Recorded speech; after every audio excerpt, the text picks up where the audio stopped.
Hello. What is it? Hey, look at this. Look at this. Yeah? Oh. Yeah. That is one fine-looking ground rod. Yes, it is. Yeah. You know what they say. Yeah. Beauty might be skin deep, but ugliness goes right to the core. Ugliness? What do you mean? You can't always tell if something's what it's supposed to be just by the way it looks. With ground rods, that's especially true. There are a couple of things you can see, but that's about it. For example? For example, specs say that a ground rod has to have a true conical point and chamfered end. True. Well, that's easy enough to see, but can you tell if the point and the chamfer are at the proper angle to the shaft? Or if the end is at the right diameter? No. How about the diameter of the rod itself? I could measure that if I had the right tool. That's a big if. Maybe you can measure the length too. Sure. A ground rod has to be at least 8 feet long to meet code.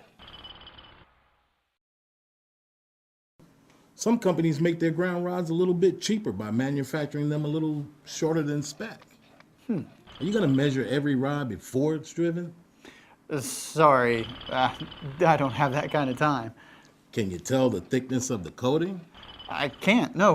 Why does that matter? The NEC requires a minimum of 10 mils of plating on a copper-plated rod. The RUS requires 13 mils.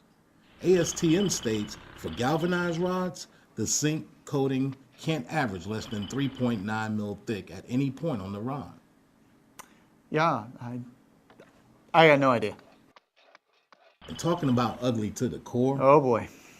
the core of a ground rod that meets specs have to have a minimum tensile strength of 80,000 psi and a minimum Rockwell B hardness of 80. Can you tell that by looking at it? No way. Now I know what I like best about this picture. That's the listing mark. You see, a ground rod can't be listed unless it's manufactured to meet the required specs. You're right. You could call that a beauty mark.